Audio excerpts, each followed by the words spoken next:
Okay, I think it's 4:05. We're going to go ahead and start today's work session, the November 7th City Coos Bay Parks Commission work session. So with that, I think what we'll do is we'll just go ahead and start off with roll call. We'll start over there with you, Beth, please. Beverly Myers, Parks Coco. Commission. Coco Sutton, Parks Commission. Come on, Jamie. Jamie Faraday, Parks Commission. Kurt Benward, Parks Commission. Greg Hamlet, City of Coos Bay. And Amy Edmonds, City of Coos Bay. All right. Well, that's a roll call. Moving on to item 2, which is public comment. Does anybody have public comment? There are no public comments at this point. So with that, I think until our chair and vice chair, if they come to the meeting today, because we're not making any recommendations, we don't need a quorum today, so just more of informational purposes. So I think we'll just jump down to item 1A, Great. Apologies. 3A. We do. Oh, we do. Cricket, did you want to chime in maybe later on in the conversation? Okay. If you need to, just jump in. So we'll jump down to section item 3A, which is alternate funding sources. So this is, Could we get a brief status report on the funding for the restrooms, the rewilding, the play field, for what's left of the parks capital improvement fund?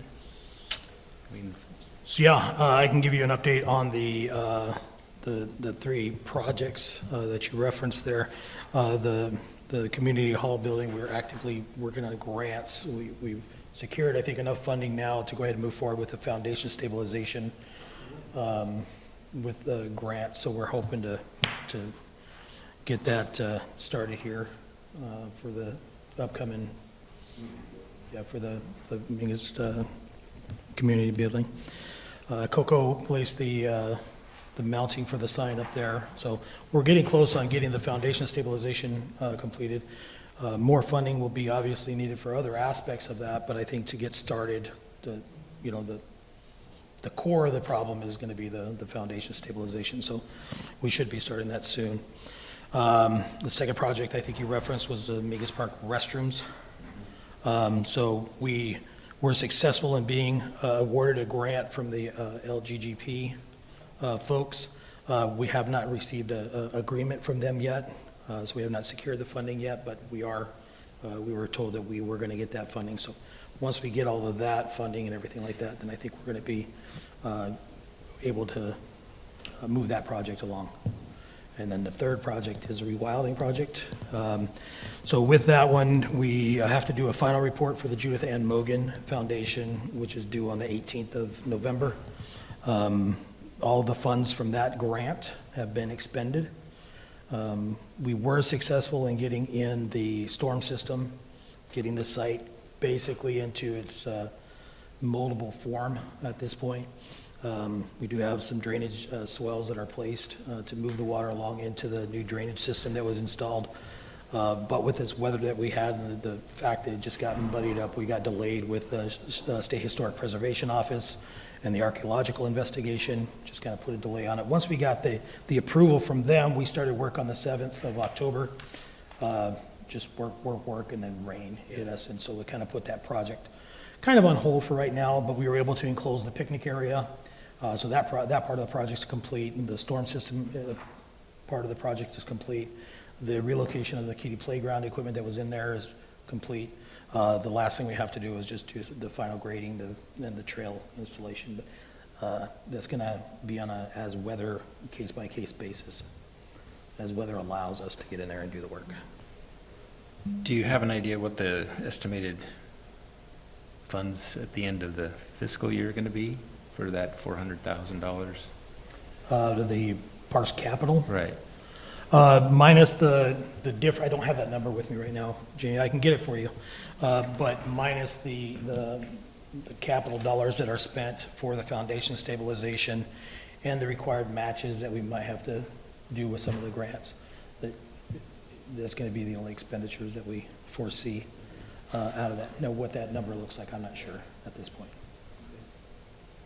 Coco, sorry. Yes, could we put on the November 17th Parks Commission agenda, possibly when they do the upgrade on, updates on these funds that we've already, by accepting grants, the grants that we've accepted, we've pretty much encumbered some matching funds. And my concern is that the grant for the Ford Family Foundation for the $25,000 for the helical piers, and possibly, you know, there was a match for the city moving the stairs back and doing some grading.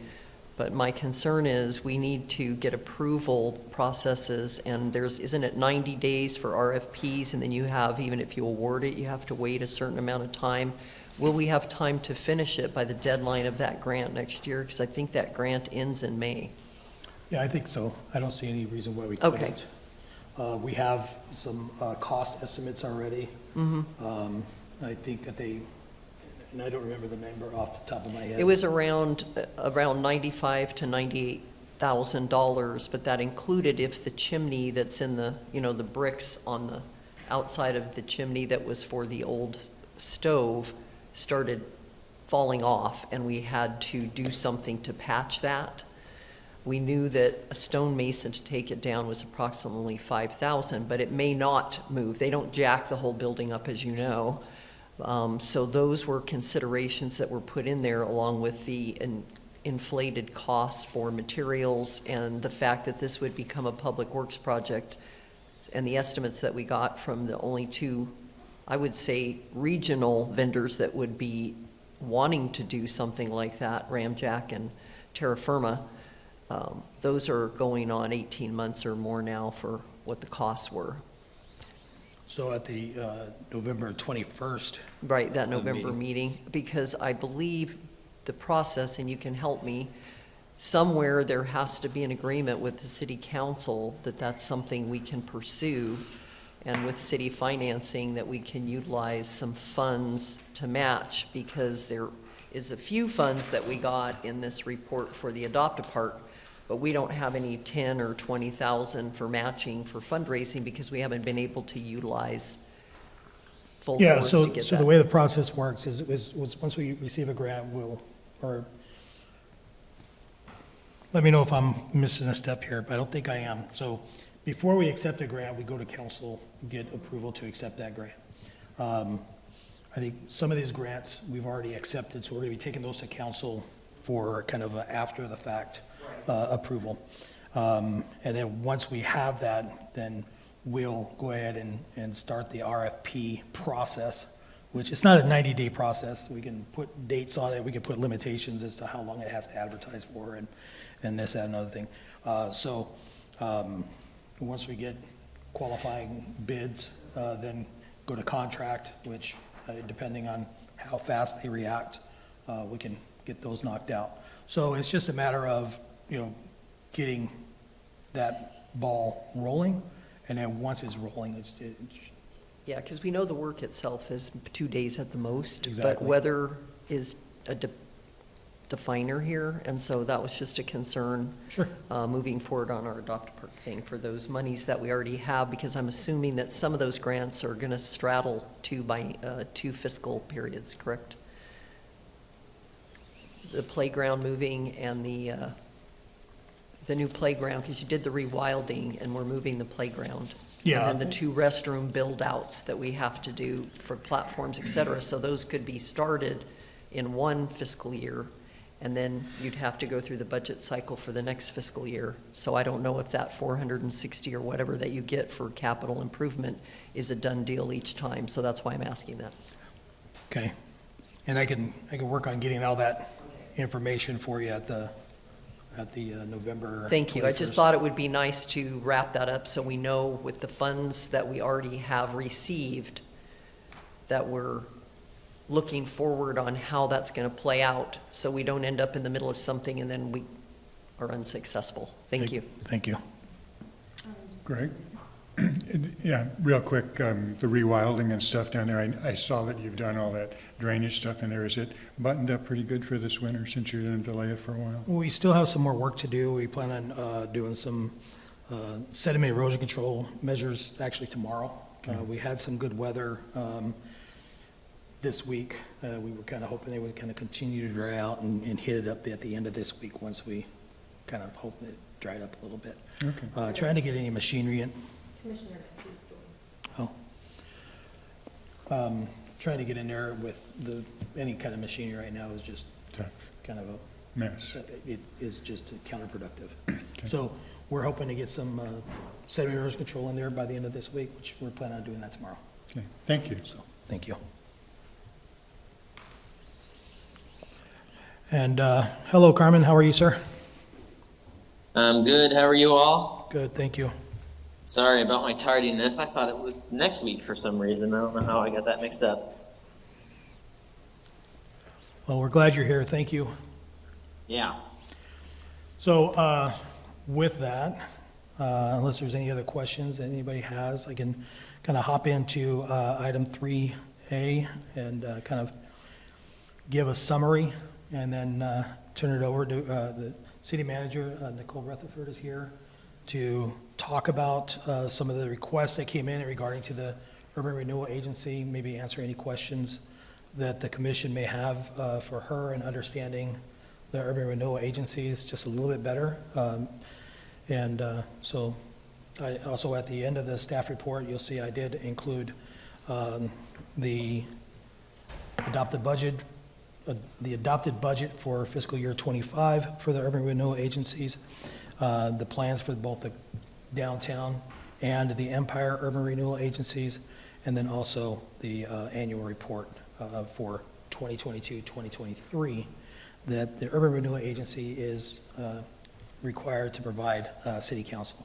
So all that information is here in the staff report. If you have any questions, feel free to ask Nicole. Hopefully we can get these questions answered today. So I'll hop right up just to the summary. This is a continued discussion of the alternative funding sources for the park system with an emphasis on the food and beverage tax, the creation of the foundation or a 501c, and an information discussion regarding the urban renewal agency. So with that, I'll turn it over to the commission. And I think that possibly we may want to, and I'll defer to anyone else here, go to the urban renewal first, because there's several documents that were here for people to read, and even after the city manager, who's graciously giving their time here for us, goes over it, I feel that that would get the most questions, because that's a product that's already here. Sounds good. okay, Take it away, Nicole. Nicole. Okay. All right, so thanks for having me. I'd start with that. Also really interesting, this is the third presentation I've done. This is more formal. Last two are just in my office on urban renewal. I had two other groups kind of asking about this recently. So hopefully this is more polished than the last two versions. I'm not really sure where your base is at, so I'm going to start at 101 and we'll build from there. If you feel like, maybe you can look on your phone for a bit if this is if this is lower than where you were hoping we would start. So essentially urban renewal is a way in which communities can reduce blight, when blight just means areas that we're a little less satisfied with in that they are underused, underdeveloped, just need some attention. Once you've determined that, then the idea is that you kind of identify an area in your community that is your district, and from that, then you build a plan. And that initial plan should include all of the projects that you see you wish to happen in that area, and you also attached dollars to that. So you come up with what would it take to implement this plan in its fullest.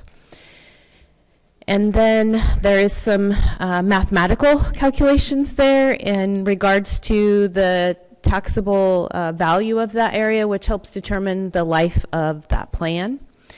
Those things are done initially. They're put to a very formalized plan that goes out to the voters, who then make the decision whether or not that can come into play. If that gets passed, what then happens is the county assessor freezes the tax value in that district. So just as an example, we're going to use simple numbers. Let's just say we pick an area and there's $1 million tax value there.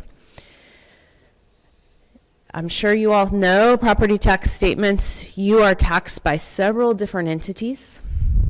And so within that district, that $1 million district, there are several entities who are also taxing, and they're in that tax base. They share those taxes. The frozen tax base still gets shared, but everything above that now gets only given to the urban renewal district. That's tax increment. I think you've seen maybe some tax increment financing. There is some language at the state level to maybe rename urban renewal to tax increment financing. So we are getting that above the base for both our downtown district and our Empire district. Those plans initially froze the value in downtown at about 50 million and Empire 23, and we currently are at 146 million. So we've increased that value just by urban renewal projects, 95 million in downtown, and there's an increase out in Empire at 64 million. So the question that kind of comes up is, if urban renewal went away, what would the city get? Would we be able to use those funds differently? And then if it goes away, it gets distributed back out. So we are only this very small bucket of those dollars. The other interesting thing about urban renewal is that tax increment financing can only be used to clear debt, to pay for debt. So we operate in a state of debt. In order to do a project, we need to incur debt to do that project.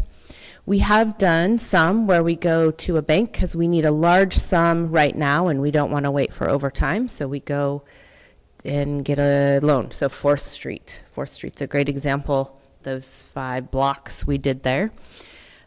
We got a loan for that, and we are paying that back with our tax increment financing. We used the bond proceeds to do that project. Because there's a difference between what we collect in that tax increment financing each year and our debt, that other balance we use to, maybe not a popular term, but we wash those funds with debt. Short-term financing we do with the city. The urban renewal and the city have an agreement to kind of clear those additional tax revenues that are not paying off long-term debt in a short-term financing. It's called de jour financing. We hold it for no more than 3 days, repay it. There's interest on that, but it's minimal. So that allows us to use all of those tax dollars to do a project. That amount each year is not large enough to do big projects, so that, small little bit that's left is, we do smaller kinds of things for that. Everything we do has to be in the plan. So you can see in there, some of it's kind of generalized in the types of things, like there's waterfront kind of focused projects.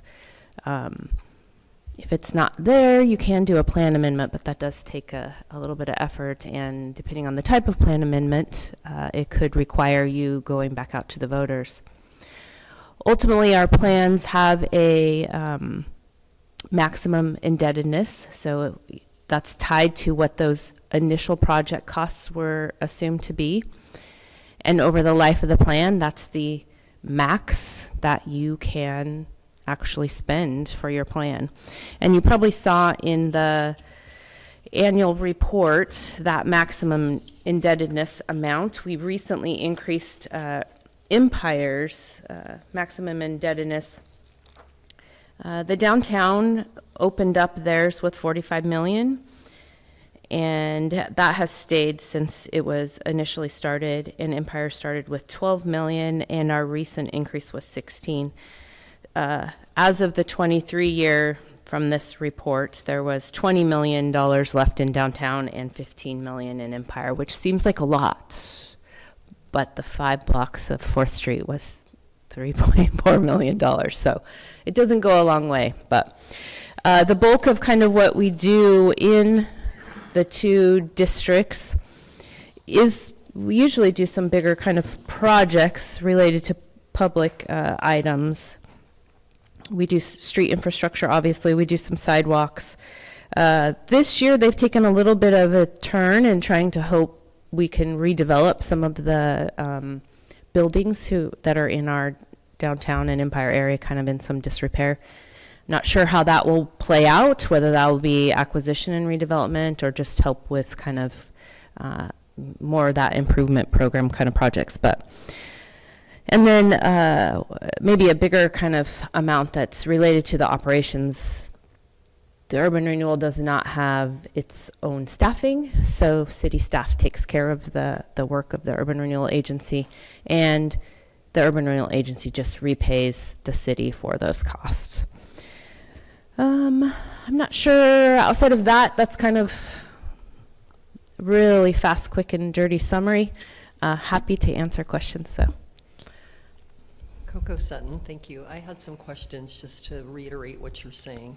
So over the scope of time since the urban renewal has been initiated with plans, there has been additional items added in.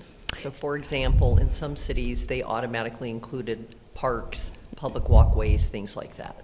The city did not. However, there was some land that was included in urban renewal when initially there was some hope of getting a library in John Toppit's Park. Mm-hmm. So one of the questions that begs is, we know that, for example, probably with de jure financing, some little projects in the Empire at Lund Park were completed. Would that be a fair statement?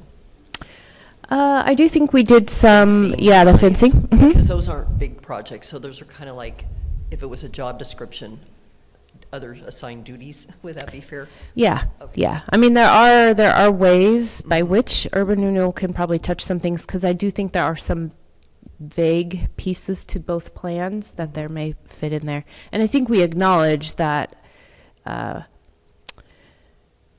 urban development, parks are an essential piece of livability, and so, you know, there is something to be said about having great infrastructure and parks in your community for people to come in and throw private money into your community. So we are tied to what's in our plan right now. So if there's something very specific and we can't hang our hat on the language that's in there, we would have to look at doing an amendment, which is a possibility. The last amendment we did had a little bit of pushback from some members of the community, and there was an option to put on the ballot to actually close the Empire District's urban renewal. So we want to balance that, make sure we're communicating appropriately for folks so they understand, you know, if urban renewal went away, you're still going to have those property taxes. They don't go away just because you got rid of urban renewal.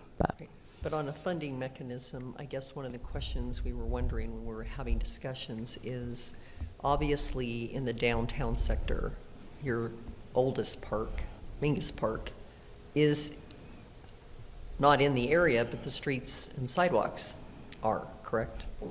I don't think it goes out quite that far. Actually, I think it ends just right here on the, what is this, the 7th. 7th, Yeah. okay.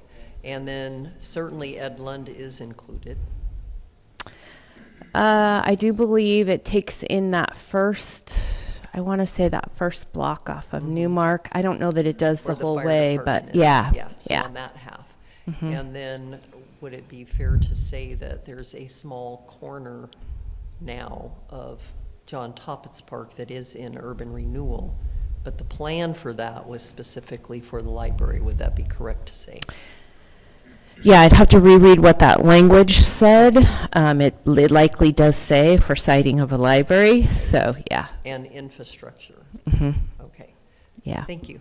But there may be some blurry lines there that we could maybe do something related to infrastructure, but yeah.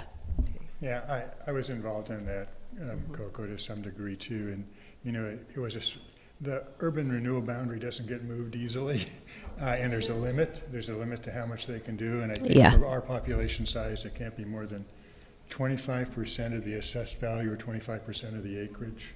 Yeah. So, yes, they did do it, but I think the plan was to use urban renewal money for the library, basically partly to increase the access to the park there, because there were some issues, no sidewalks, the road, and then just basic site preparation, but no construction on the building. And then the other thing I was going to say, you mentioned parks, and it's actually in the urban renewal plan, is the Broadway Park on the waterfront. Yeah, the boardwalk area. Is actually in that plan too, as well as a lot of bike racks and pedestrian stuff and the whole 9 yards. You know, there's some things I think that funding are already there for urban renewal for things like that, but unfortunately, as you brought up, things like Mingus Park are not in the urban renewal. So Right, and I do understand the budget side and I understand the program, but what I'm getting at is there's a lifespan from the time you make an urban renewal plan. It doesn't go on indefinitely. It doesn't. And there's a sunset, and it's dictated by the state of Oregon, and there's implications on that. But I just wanted to bring that up because when you look around, as Bob Dylan, the times they are a-changin', there comes a time when people look at blight differently now than they would have even 20 or 30 years ago. So thank you for that clarification. I was just going to say, and I don't know what you know, Coco, I didn't look at Oregon statutes, and maybe you know, but I did do a little bit of reading online for urban renewals in Oregon, and the thing that I read says there was no mandatory time limit. There are lots of them go 10 to 20 years or more, but there was no mandatory time limit, and that the urban renewal agency could cancel the urban renewal agency at any time as long as it paid off its debts and then it disposes of its property and its asset. But I was unfamiliar with the fact that there is a sunset limit. There is, however, our plans do not have a sunset limit, but it is maximum indebtedness. So we don't once we reach once we reach that the max, you know, we can certainly, if our plan still has room for that, we could do an amendment for that, but. So just for clarification again, we don't have a sunset clause in our plan. So it can go on indefinitely, as long as it doesn't meet the debt max. But then the other thing is, here's the question I had, I'm getting back to, is that we increased the maximum debt for Empire. We've never done it for Coos Bay Downtown. How often or frequently can do that, and what's entailed in increasing the maximum debt? So my understanding of maximum indebtedness increase is a substantial amendment, which is something that then goes to the voters. So, and that's a possibility. Not, you know, wouldn't suggest that it isn't. It just requires us to educate really well up front. And for the most part, I don't think there's, you know, the taxes are going to be there, so that's an easy hill to get over with them, whether they pay it to the urban renewal, they pay it to the overlapping taxing districts. The challenge we were faced with the Empire District renewal or expansion was the school district. So when you do a change like that, you have to go back to the overlapping taxing districts and get their approval. And you have to get a percentage of their approval, which for that plan amendment was, I think, 50% of those who comprise the assessed value total. For us, that's the city and the school district. So we only had to get buy-in of those two entities. The school district had concern, given the state of our financial affairs in the state of Oregon, that the extension of the life by that maximum indebtedness, it added more time to the urban renewal agency. They were uncertain that the state would continue to backfill. And if you understand how state school funding is applied, they're required to report all of their local revenue sources to the state, and the state then backfills how much they need to meet that per pupil cost. And so if that formula ever changes and the state does not backfill, they wanted assurances that they would have access to those dollars in that period by which they would have when the district would have closed because of the maximum indebtedness. So we actually had to sign an agreement to get their buy-in in order to do that. We did so confidently, believing that if that was to happen, they are not the only school district who operates with the urban renewal agency in the state of Oregon. In fact, it is fairly common that most cities have that. So that would be a widespread problem throughout the state of Oregon, and I think the state would have to come up with another solution. So we did so pretty confident that that wasn't going to be an issue, but that is a possibility, for another plan amendment. So. And I'm sure in raising the maximum indebtedness, you're also looking at inflation and interest rates in the bond markets, because that's what in the 80s, early 80s, Orange County, California crashed with all their bond ratings. They're a pretty large municipality, so. Yeah, these ones are a little bit different because they're not the full faith and credit of the organization. But yes, yeah. Certainly inflation plays a major role. What 45 million did in the 1980s and what it does today is two absolutely different things. So.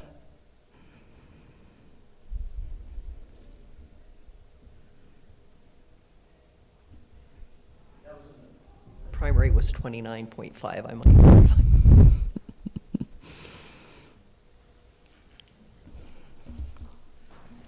Okay. You've got a lot of good ideas. Nicole, do you have any ideas about how to help the blighted parts of our city that are in parks financially? Yeah. Do I have any new ideas from what you guys have considered or what you are contemplating?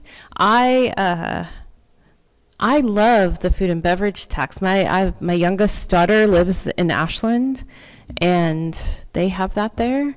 And every time I visit her, we go out to several meals there, and I don't even bat an eye at the cost of those meals. And I get it. My financial circumstance is probably different than other folks. We have such a huge tourism influx. Like, we're gonna benefit by those who come to visit us.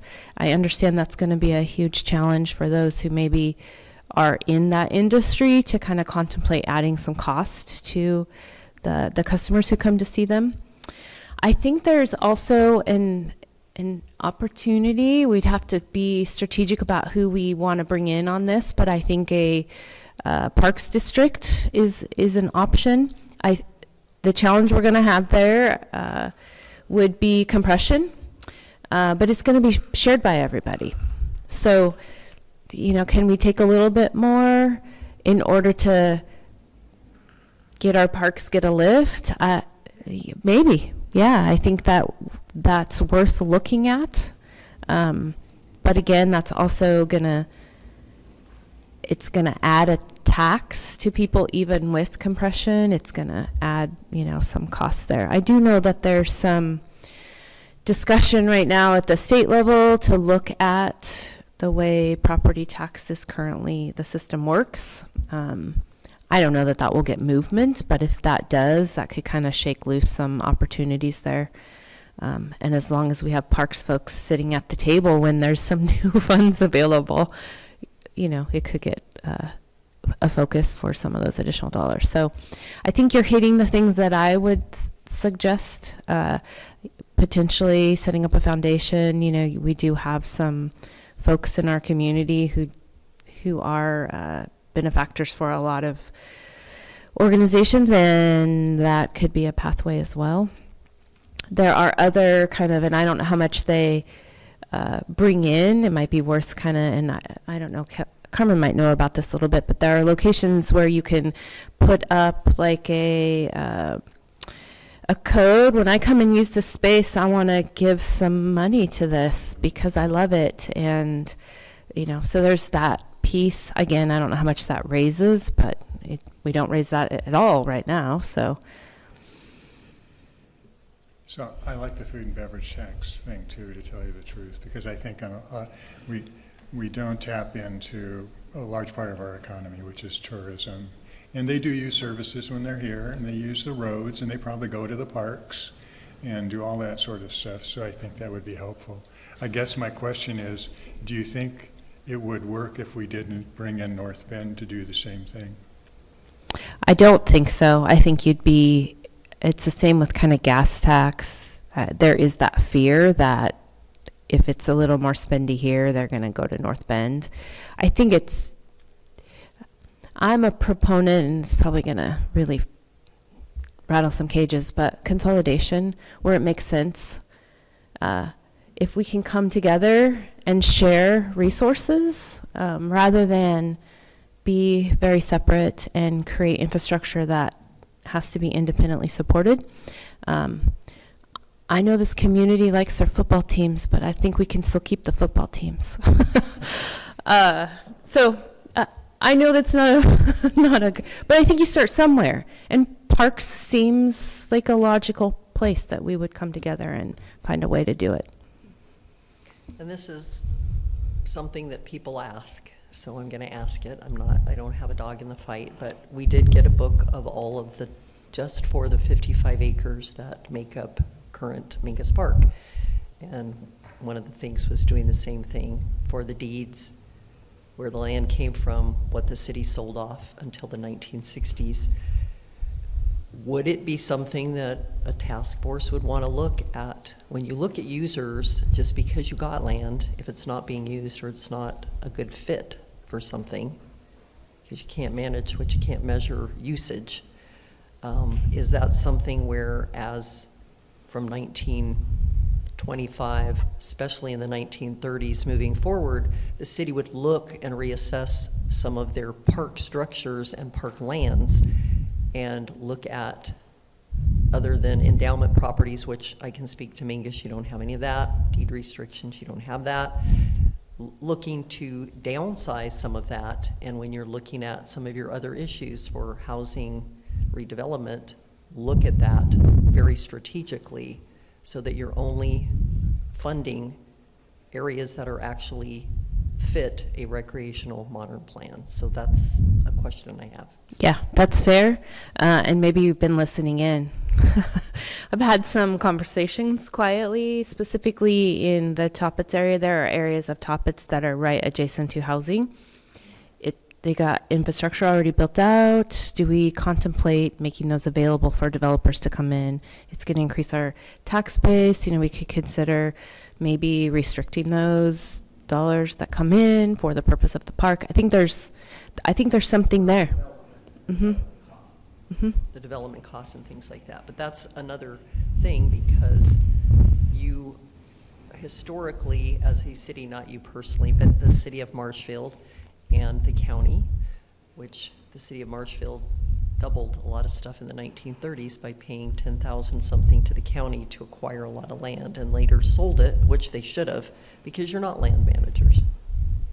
So that's just the question I had, was assessing how much do you have that's actually recreationally feasible versus how much of it is just sitting there, but you're responsible for vandalism, illegal dumps, people living there, et cetera, et cetera. So that's just a question that I didn't know if anyone has reassessed what you have. Just because someone gave it to you, do you always take it? Yeah, that's fair. And it hasn't hit the main street yet, but we are quietly kind of talking about, when we know we have a housing challenge, what land does the city have? And some of it is that adjacent park spaces. Yeah, my experience from when the library was looking out there and knocking door to door on the people that live around Toppets Park, there is an avid group of people out there that don't want anything done to Toppets Park. Don't want any development, not just the library, don't want any development out there. So there would be some things to consider there. And we have some park property, you know, and I'm not picking on I am picking on one, I guess, which is the Windy Hill one. That's out in the middle of nowhere, that's got a tennis court that's totally dilapidated and has another building next to it and a basketball court. Nobody uses it. Yes, up on top of the hill. And you have to look to find it. And it's it's a property that we don't really utilize, and I'm not so sure anybody does, to tell you the truth.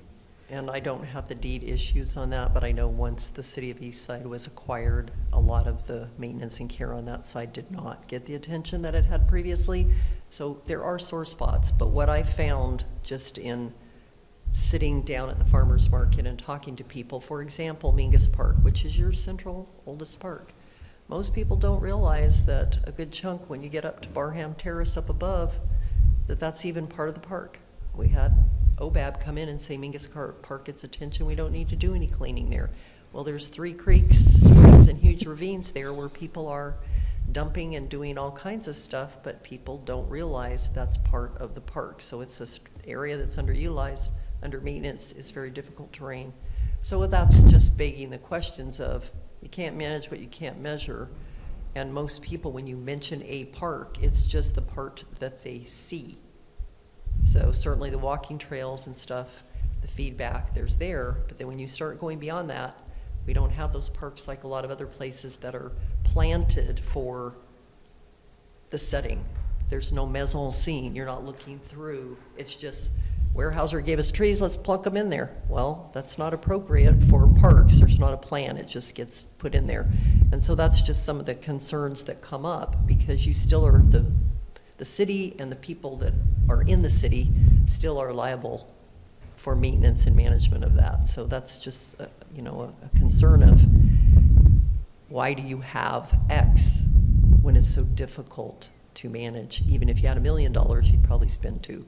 So it's just a thing everybody's looking at. The state of Oregon's looked at that. They've had to give up endowment properties and take things that the legislature told them back and forth.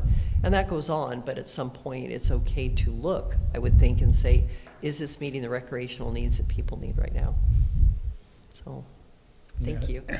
I agree with all of that too, but Mingus Park is a tough sell because that's really, exactly like you said, it's very steep and it's very ravined.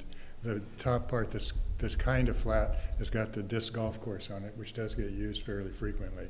So it's tough. I think there's better issues for looking at places like Toppets Park that are a little bit flatter and close to infrastructure already that would be easier to do. But your point's well taken about, the work that was done to get all of the background on who the deeds and everything on Mingus Park. I don't know if we have that for Toppets, because another one of the issues that came up with the library was some of that property was gifted by the family and what kind of restrictions were put on it. But I actually think the library property wasn't part of the property that was gifted by the family. Right. It was something from the water board or something that was out there before. Or it was Empire's property, the city's property, and it wasn't gifted, but that is an issue out there too. By getting a master plan and getting the deeds together, and we do have that for Mingus Park, and that's the goal, to get it for even Windy Hill, the Pedway, all that, because at some point, if you drew a cartoon or graphic novel and showed people, I think that helps with, this is what urban renewal is or isn't. I don't feel that's your best goal if your parks weren't included in the blight to begin with. And if you can't see most of the park property, if you've got 120 acres in Toppets, nobody's walking all that 120 acres, a lot of it's water. And when you look at Mingus Park, that's 55 acres. A good chunk of that upper region is several, I'm gonna guess 20 acres maybe, Greg, you can correct me, of hilly land that you can't get someone in there mowing and taking care of it. And they do build in holes right across from the water board, and there's development. So I'm just curious about that. Yeah, I don't know with the amount of water that there tends to be some more environmental challenges for developing when you add diverse naturescapes. So, yeah, I think that's a good point. I think we, be looking at that across the board for, all of our properties, not just park, but, if we have any excess properties, it's a good time to be looking at what's the highest and best use. So.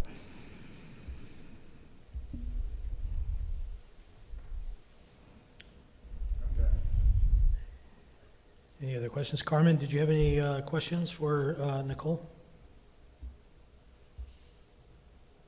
I do not have any questions at this time. That was a good back and forth, trying to figure some stuff out. But I appreciate the background info on urban renewal and the potential options we have. We got to figure something out. I guess we did have questions. Did you guys already talk about this prior to me being there about the grant writer? Not yet. No, that Yes. topic has not come up. All right. I guess what I was just wondering about the grant writer and what's happening with the status of the grant writer at this moment. There was a rumor that we don't have a grant writer right now. And I don't know. Is that Yeah, so I can Not speak to that. At the last Parks Commission meeting, Chair Lyons announced to the Parks Commission that the city and the Intuitive Group, which was the city's grant writer, had parted ways. That decision was made based off of a couple of factors. One of the major factors was just lack of communication and lack of shared vision. I think one of the biggest ones was just us trying to communicate with our contractor, and the communication has just broke down, and we were just unable to bridge that gap. And so the city decided to go ahead and end that relationship with them. Now, with that being said, is that we do have several grants that are in the works that have already been actively applied for. We do have several grants that we're actively working right now. And we do have some other grants that we're still, we have some that are actively in the process of application has been submitted, letter of interest have been submitted. So we have several that are irons that are in the fire. We have several other applications that we're about ready to submit from this at a staff level. So we're going to be submitting those. The goal still hasn't changed. The amount of help that we got from our grant writer, we were basically doing 90% of the lift and for 10% trade-off. So we're continuing on with our process. That hasn't changed. So we're still very optimistic about what we're looking forward to. Now, Nicole, maybe you can chime in and talk about maybe what the future looks for potentially getting another grant writer, or do we leave it at a staff level? I'm not sure yet as to how we're going to proceed forward yet, but we did talk to the chair last Parks Commission meeting. The Chair Lyons did let the commission know that we did separate our ties with the Intuitive Group. Did we have any penalties for that in terms, I think that encumbrance was 50,000 a year? Was that, I know it started over again because we had an initial one and we voted to redo that and it passed in the budget cycle. Is there a penalty? Do we have any of that 50,000 that's still available? As far as a contract, I'm not sure. Okay. I'm not sure, but I can find that out. Okay. But as far as the expenditure of those funds, I don't think that we came close to spending that $50,000. But once again, I'm not sure. Okay. But I can definitely get you that information. Because it could be possible, just an observation from me, that if you have, whether you hire someone that's temporary or whatever, or part-time to do those pieces, the closer they are to you, the less everybody else has to do the heavy lifting for your return on your investment. That was my observation. There's a lot of people that like to write grants, but it's kind of like when you have a tax audit. You can have a CPA, but you still got to bring all the paperwork to the table and everything for the auditors, and then they're mixing some numbers, and then you got to go back and do the closing paperwork. So I'm not sure what our return on our investment was for that, but thank you. Exactly, and you know, sure, and so I've looked at this in a couple of different ways as far as writing a grant, so being a grant writer or a grant producer, or whatever, however you want to say it, to me is one part of it, but then you also have the grant management, which is another part of it, all the reporting and all the managing of that grant is a totally different topic. So I mean, we have, to me, it's two worlds. Staff has limited capacity, and so at some point in time, you know, we're going to get to a point in the probably not so distant future that we're going to the staff is gonna get to a point to where we're at max capacity. Even with a grant writer on board, we would probably have to pull the reins on that just a little bit and say, okay, we're at capacity, we've got enough grants that we're trying to manage and trying to report on. And I think that was always the goal with our grant writer, was to set the expectation, get to that expectation, get the projects done that we want to get done, and then kind of manage those grants. Right. And then manage this cycle, and manage the next cycle, then manage the next cycle, whatever that looks like. I think we're comfortable right now, but like I was saying earlier, we still have some irons that are in the fire. We have some to still put in the fire, but we're going to continue to pursue those. It's just a matter of, getting those priorities, setting the expectations, managing the projects that we do, or the grants that we do have, and making sure that the projects that we do have associated with those grants are successful. Right, for capacity, it's all a capacity in the process. Correct. Thank you. I hope, Carmen, I answered your question. And if Yes. if I can add just a little bit, knowing what we were budgeting and knowing the amount of time that we are spending trying to figure that out, because I think I agree with what you were saying. If we had someone who was here, it becomes real for them. They take it more seriously, I think, than the further you get away from the city. So I've been looking at that. How do we make this happen in-house? And kind of grow that muscle a little bit for us. It's a financial kind of challenge. So looking at it, knowing we already had 50,000 kind of set aside, that's a starting point to kind of get more comfortable with figuring out the rest. So. Right, because it's ultimately the city has the responsibility for the funds that are encumbered on a project and any agreements that are made. And that's most places when you have grants, because I know you probably have stuff for water and sewer and whatever the government funds, everyone goes out and gets that. And it's hard when that's fractured between each of your silos in the city and they're all getting their own grants. That becomes more complex for the financial people. Right. It's the other side that I want to try and help us do a little bit better at. I think we show that, at least what I've seen, where we've supplemented our grant writing in-house. I think that shows we have capacity and capability.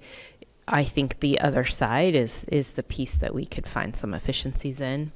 And so that's kind of the factoring in of how we pull this together into potentially a position here. So. And I just want to say, I agree with Coco. It's like when you get a tax audit, you still have to bring all the papers. And I know last year there was a time or two I talked to Jennifer about a couple of grants, but it's not just that you got the grant writer. You don't have the staff time to be able to help support the grant writer and then to manage the grant if it gets awarded. And so it's not as simple as just hiring a grant writer. There's a lot of other stuff that's involved here. And I think we always have to be mindful of not overloading staff too much. So Yeah, and then the other piece, like, we bring this in-house, we're really successful, we can manage those. Do the teams who then get assigned those projects to project manage have the capacity to do those increased projects? So that's the other, the other side of the coin we got to be prepared for. It's a fun game. Happy you guys are along for the ride. Yeah. Well, thank you. I think Thank you. ultimately we understand that the city is the people that live or work in the city. They elect the city council appoints, but then somebody has to be the boots on the ground doing the work. And regardless of where you get the funds from, the city is responsible, meaning the elected, the staff, and everyone else, to get those visions completed within the scope of time, the funding they've acquired, and that you've got to maintain it after you get it. So it's more complex, and I did go and sit in with these wonderful people that are here that have participated. It's a lot of extra work for them because you have to have oversight. Even if you outsource, you got to have oversight. Yep, So thank you. I think they've done a really wonderful job. I agree. They've done great. Okay, well, thank you. I didn't intend to take up your whole meeting. that's okay. Thanks for coming. Thank you. Okay. Thank you, Nicole. like I you had one other question about, again, I'm not sure if this is the exact spot to be having this conversation, but we have a grant that has been awarded to the community building in Mingus, and there is going to be some potential matching funds from the city. And, it's a significant amount, or, it could be, and then, it's like, okay, do we need to be using this?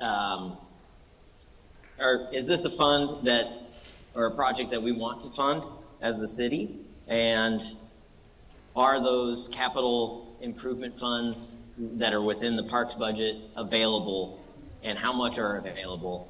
And, if we can't be using those funds, if they're already earmarked for the year, and we lose this grant, and Coco can talk to the specifics, then maybe we need to talk about the project as a whole in general. And so I'm not sure if this is the exact spot for this discussion in terms of funding, but it does beg the question of what's in the Parks Capital Improvement Fund, and has it already been earmarked?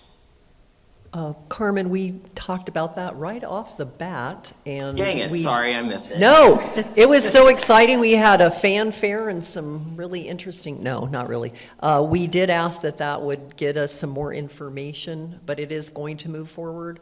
And we were looking at a timeline and stuff for the next park commission meetings so that we can, but it is something that was on the list, and I believe Greg addressed, there is a timeline that we can meet that, and we're going to talk about it at the next Parks Commission meeting, correct? That's correct. Coco, Commissioner Sutton asked that we bring the foundation stabilization conversation back to this commission at the November 21st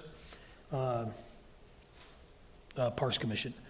And so our intention is, I think that we are really close with our grant dollars to be able to get the foundation stabilization project up and running. Obviously there's much greater, when you get to the roof, you get to the windows, you get to the chimney, you get to all these other additional projects, but we got to start first with the foundation stabilization. That's the keystone of this project. If the keystone of the project is not done, then the rest of these projects probably are not going to happen. So Yep. We are planning on bringing that information that was requested back to the commission at the 21st, but we also do plan to use our capital fund out of Fund 45 to make up that dollar difference between the grants that we've received and get the foundation stabilization portion of this project off to a good start and get that project moving forward. Okay.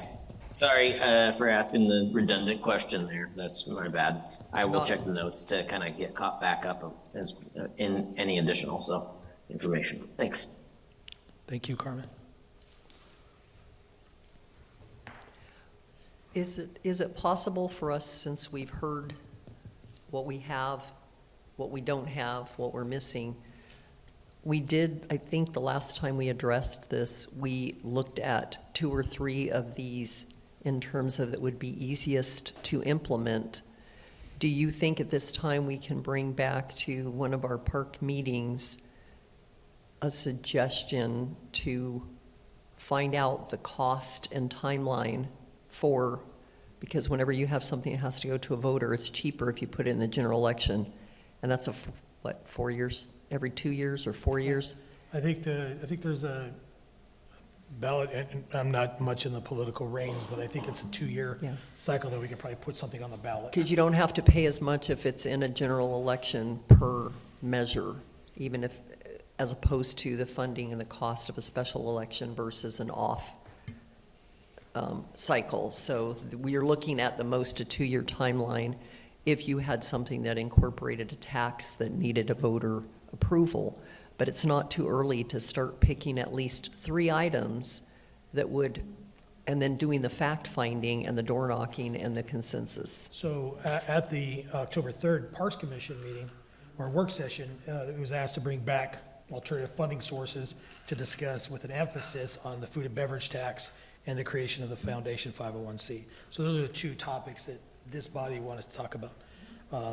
So, you know, we can, Because we need the money, we need the piece of how much does it cost in time, which is labor, how much involvement do we need from the city, and how much do we need to talk to, for example, if you're gonna do a food and beverage tax, you need to bring in, you know, Downtown Merchants Association and different individuals to start doing that. So is that something that a structure was already set up to do that? I realize there's things that we want to do, but you have to set up a structure to kind of test them, to get your documentation and information, kind of like we did Adopt a Park pilot. It was a pilot to get information. We got a lot of information, and we have a bunch of forms and stuff, but you can plop any name on the top of that.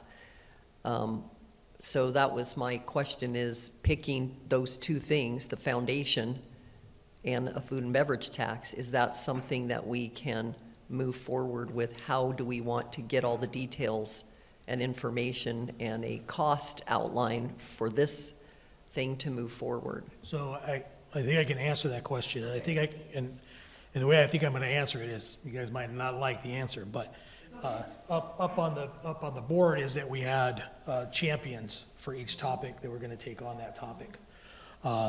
The food and beverage tax didn't have anybody assigned to it, and the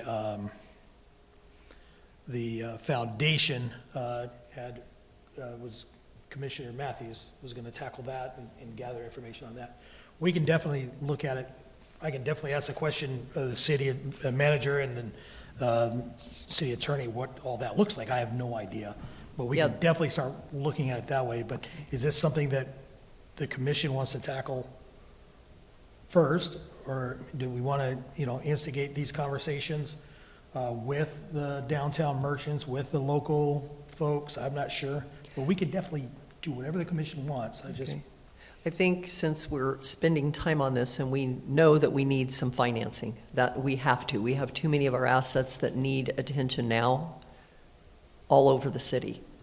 And we don't have any other sources, and you can only do grants. Like I said, that's a 3 to 5 year cycle by the time you get the grants and then get things done.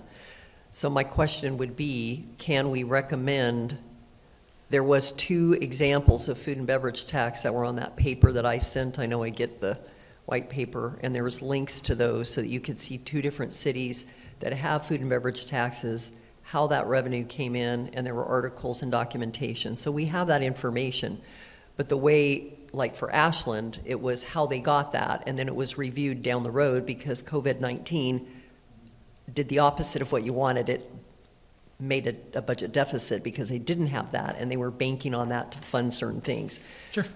So what I would like to maybe suggest is looking at partners or something to start getting an outline on how you want to execute moving forward on those 2 ideas, like we did on the master plans, like we did on the surveys, like we did on, you know, those other pieces. So I don't know if I would have enough time to gather this requested information before the November 21st meeting, but maybe we can bring it to the December 19th meeting, and at least maybe have some, you know, some steps, some stones that I might have stepped on to start moving that process forward. Maybe not have all the answers, but maybe even have, Right. you know, pushing the cart up the hill a little bit versus. Yeah, because on the foundation, like you said, that eliminates a lot of issues. It's just getting your plan. You have to have a plan. You have to have city staff time from the attorney. So just getting an outline on if you were moving forward with A, food and beverage tax, if you were moving forward B, here's the links to the examples that was on the grant, the tax revenue form that I sent in. But I think that would be good to move forward because that way you may decide that there's other partners that can help you in the city or the county that have already done these things, and then people can go out and gather the information. Oh, go ahead, Jamie, you were going to talk. Just going to point out that Ariane mentioned she would take on the Parks and Rec District information task. Yeah, I was just going to say, again, experience from the library and stuff. Yeah, you do want to plan far enough ahead because you're right, it's in general elections. If you do it in a special election, you do have to pay, and I'm off the top of my head, it was like $60,000 for the library to put one in on a special election. If other people are running, you share the costs. So if another person had something in a special election, there's two of you, so it still was $30,000 a piece or whatever. But, you know, the food and beverage tax, I think, needs some kind of informal buy-in from the city council that they think that's something they would support. And then I think you're well right in saying you need to go out and talk to the people in the community that will be involved in that directly, the businesses, and get some kind of support, and then move forward. The foundation, to me, is actually, the time frame for doing a foundation is much easier, and I will disagree with you a little bit. The city attorney wouldn't be involved in it or anything, because it's not a city organization. It's a totally different nonprofit. Now, the people that form the foundation may want to go out and get an attorney to help review what they have to do and do the filing for the 501c3 with the feds and the state. But that would be something that really would not involve city staff, so it would be no city staff time at all. So there's no MOUs, I'm sorry, Right. between the library and the foundation at all from the city? There are not. Oh, that's interesting. Okay. Yeah, yeah. We basically decide where, they basically come to us and say, we would like some money to do X, and we vote on whether we want to support doing X or not. So, no, we don't have an MOU with them. So that one I think could actually go faster, but I agree 100% with you. Food and beverage thing is, if we really want to think seriously about that, that's probably something we need to be thinking about now. You gotta think of Yeah. You have to exactly. think of your neighbors too, because you have another city that's right next to you. So just like the city manager pointed out, if you do a park and rec district, if there's anything that's going to raise perception-wise, it's not the actual, it's the rumor mill, that you're raising something and your neighbor isn't, that's a concern. So because you need things done, you need to test the water, and I think picking something, one or two of those things, and then if you get one entity like a foundation, the foundation can also look and say, hey, we're seeing that after X amount of time, we need some other pieces. That's another way of looking at it too, but the capacity for the city to have a lot of this, other than if the city council feels like they need to be looking at what you're doing. I know the state of Oregon Parks runs on friends groups, and they raise a ton of money for Shore Acres. That's a good example. That's been going on for almost 40 years. And there are memorandums of understanding between the state, because ultimately that property that's being impacted is the state's, and they want a certain image. I mean, a library has an image as well, but what I'm saying is when you get to recreational properties, we do have, you know, a lot of different types of recreational properties in Oregon, and everyone in the city may not agree with this or that, but ultimately the city owns that property, so. Yeah, it's different. We don't, we're digressing, and you and I. So anyway, can we do the foundation first? I mean, if there was a ranking between the foundation and the food and beverage tax. I think my personal opinion is both of them could be started at the same time. Okay. Yeah, because the foundation piece would be separate from that and really wouldn't involve city staff that much. What it really needs is 2 or 3 people that are really interested in doing it and getting the ball rolling and contacting someone and looking at other foundation bylaws and just doing that. So the other one is Thank you. Okay, anything else we'd like to talk about? I will say that, Cricket, you did have a comment. If we get to the foundation stuff, which we didn't, and, We were just talking about the foundation. Did you, right, and there are good resources at the state level that the nonprofit foundation. I don't know if anybody can hear. If you want to make a comment, please come on up. If, we need your expertise. yeah.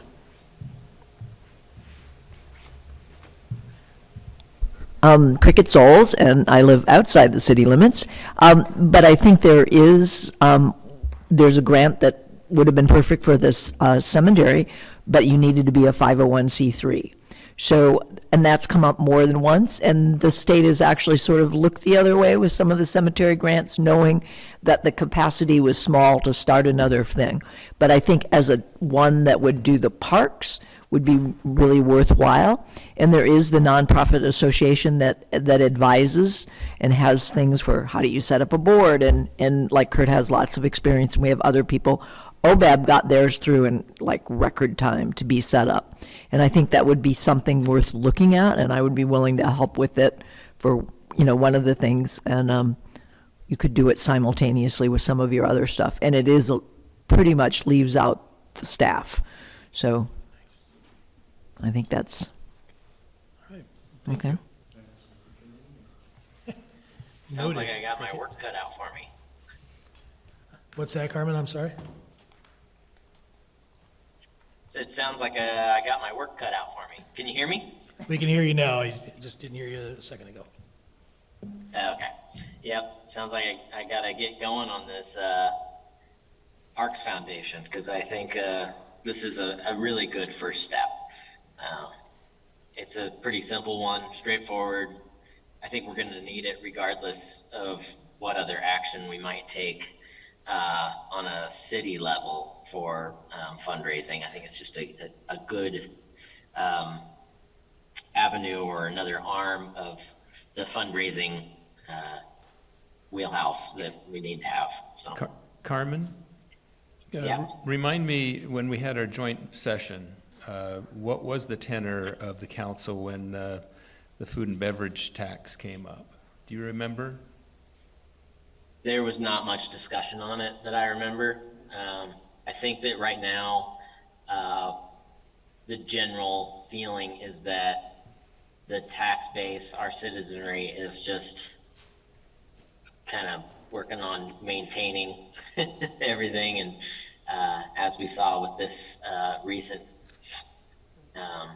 voting cycle, the extra taxes or, tax burdens are not really welcome at the moment. So I feel like it might be something that we need to pause on.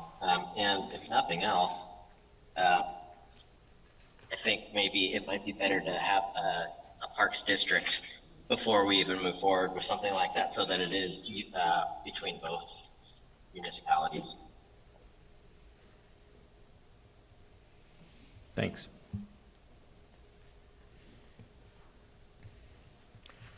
Okay, if there's nothing else that you guys want to discuss tonight, I don't know if anybody's noticed, we got a new clock on the wall. Noticed, yeah. And Yeah. it does have a timer, so if anybody gets unruly, we could just push the button and set you on a timer. Not in this group, I guarantee that.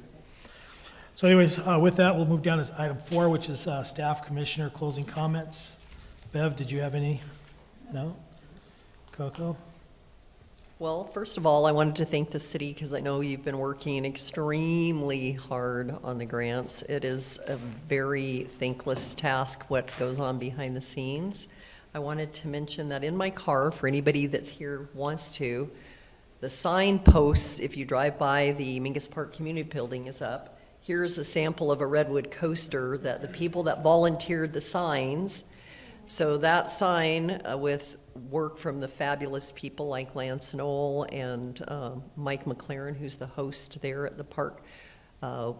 Greg came up and looked at the placement, but we did get the big 6x6 posts arms up, and this beautiful sign, which I believe the value retail of both these signs, when you see the one in my car, is somewhere around $4,000, and another $850 that donors brought in to get this done. And it's a CNC double-sided sign. So I have a coaster, and then here's a pictures of what Mingus Park looked like when the WPA did 2 projects. You've already seen the one building that's left standing. So I was going to pass these around. There's front and back on that. There were 5 blog bridges, et cetera. And Greg and his public works have had fun digging up in that place back there that's been reworked more than, well, A lot. yep. Anyway, it's had more work on it than certain people's faces in plastic surgery. So thank you. Thank you. Jamie, did you have any commissioner comments or questions? Oops, I gotta push this in. I just want to say thanks for all that work on the signage, Coco, and Jamie and whoever else was involved. That's really great. And then I was going to reiterate something that, as far as the foundation is concerned, there are some grants that only foundations, 501c3s can get, and also they tend to be much better for wills and trusts being mentioned in those as well. And as we talked about grant writers and city staff doing that thing, that's something that a foundation can do and take some of the work off of city staff to do. The one last question I had, I was at the last city council meeting, and the bicycle and pedestrian advisory group was on the agenda. Unfortunately, it was after the Nancy Devereaux Center, but I sat through the whole thing.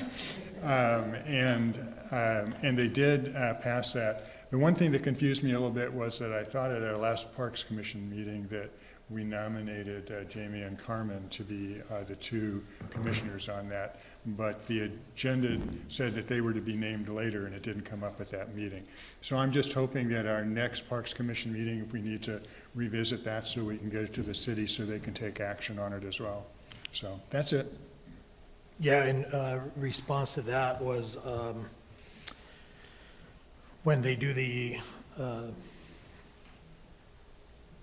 volunteers applications, we were going to bring to the council the two appointees by the commission. It wasn't lost on me that Jamie and Carmen had been appointed by the commission to be members of the Fact Finders Committee.